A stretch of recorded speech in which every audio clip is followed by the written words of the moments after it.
Nos livros de cartas de Freud, a gente vê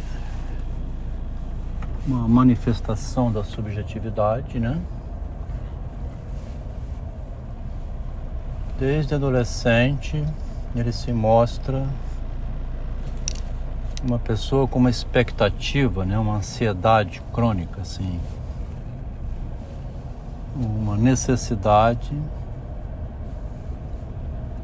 de se dar a ver ao outro, o lado interno dele mesmo, as manifestações subjetivas sobre a realidade, compreensão de mundo, né? Um questionador permanente,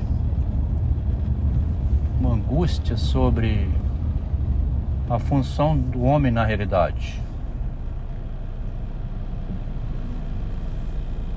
Aparece nas cartas de jovem, quando ele cobra do Edward Silverstein por que demorou para responder, ficou esperando a resposta, pede ao outro que não fale somente abobrinha, né? Entre o masculino em geral só fala assim, coisas superficiais. Entre as mulheres é mais comum a linguagem emocional. Elas até confidenciam muito uma com a outra, só que não passa de um nível também da superficialidade. Pretende uma penetração, mas não avança muito. O pesquisador da subjetividade, como Fernando Pessoa, assim, Edgar Allan Poe, Machado, esses homens que têm uma inquietação interna muito grande, né? Inquietação interna. A gente está vendo então nas cartas do jovem Freud e nas cartas do Freud com Jung, que foi desembocar no narcisismo devido à divergência.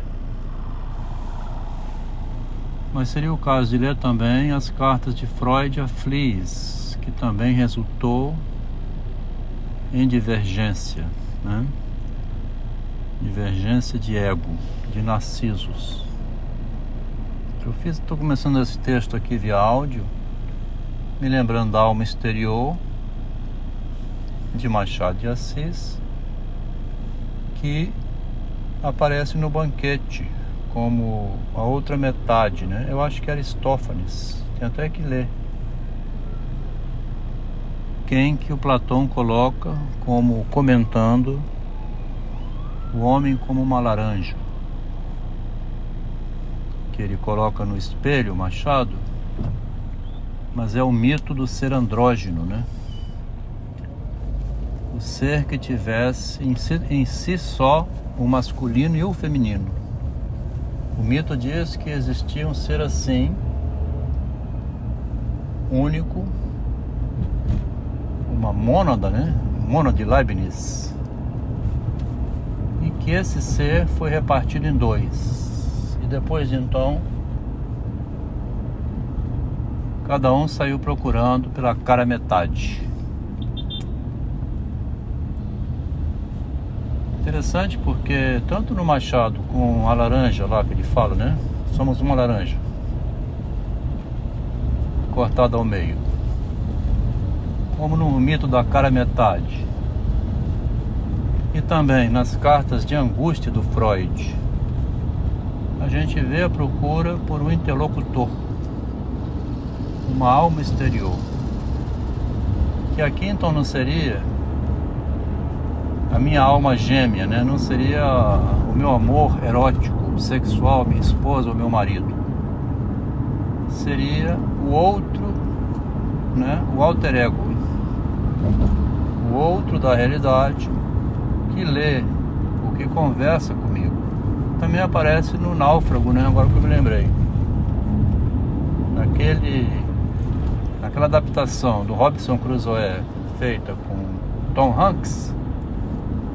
Ele conversa com uma bola, pinta uma boca, o nariz, o olho, E quando o mar parece que vai levar embora, afogada, a bola, o personagem tem um ataque lá de loucura para salvar o amigo dele que vai ser levado mar adentro e morrer. Vê que interessante que está sendo esse pensamento aqui então, né? A gente precisa de um outro que confirma no espelho a nossa existência, né?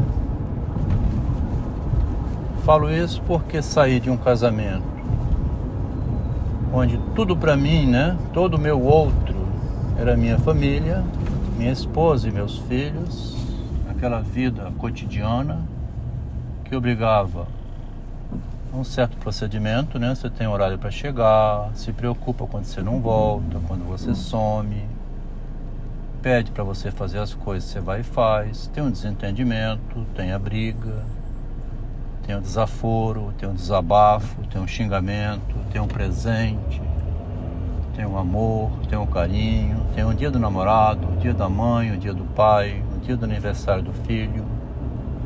Todo um preenchimento que você tem, e esse é o outro, né?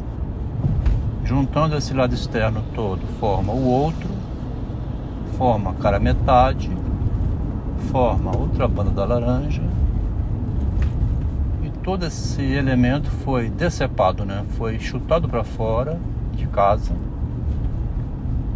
pela mulher que diz assim: vai procurar outra, você tem dinheiro, pode viajar pelo mundo, você está livre de mim, eu estou livre de você, etc.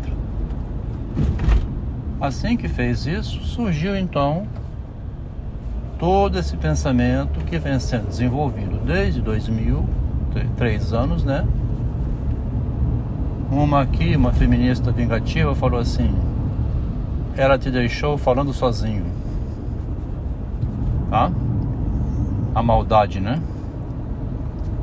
Quer dizer, ela viu a forma como eu estou propondo o livro que vai narrar a minha biografia pela promoção da mulher que depois, empoderado, queria dominar completamente o marido, que, reagindo, então foi excluído.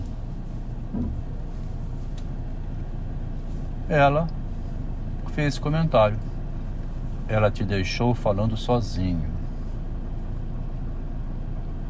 Estou aqui falando sozinho, não estou? Não tem ninguém aqui do meu lado, parece um doido, né? Então, o áudio vai para o podcast, ele dialoga com a comunidade.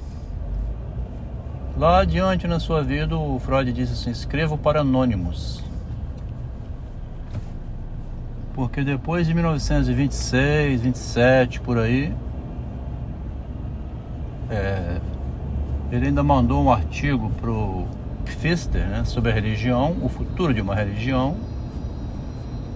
Ele gostava desses embates. Escreveu um artigo mostrando a posição dele sobre o futuro da religião como uma provocação ao Pfister. Porque o Pfister era um psicanalista religioso. E já estava de saco cheio o Freud com esse Oscar Pfister.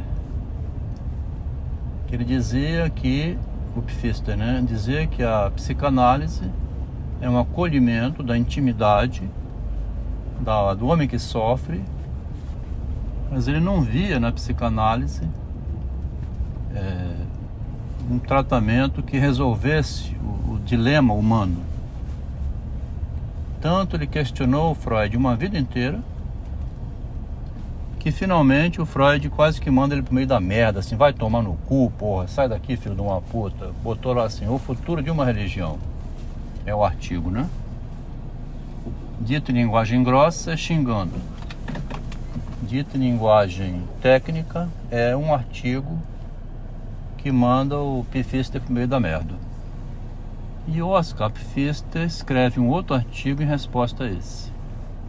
Então o Freud tinha essa cara metade fora dele, que era uma laranja, né? Então, metade da laranja que estava fora dele, alma exterior. E depois ele publica, em 1930, o Mal-Estar na Civilização, numa resposta ao Romain Rolland, que diz que o eu tem um sentimento oceânico de pertencimento ao mundo. O eu se liga ao mundo porque ele conversa com o mundo inteiro através da sua obra. E o mal-estar na cultura, o Freud vai responder a esse Romain Rolland. Quer dizer, mesmo que ele escrevesse para o anônimo agora, né? As cartas continuaram a existir e ele continuou se comunicando com a alma exterior, assim como eu faço com os meus áudios depois de separado e morando sozinho. Tem muita gente que interage melhor até do que era na relação matrimonial, que era mais sofrida, né?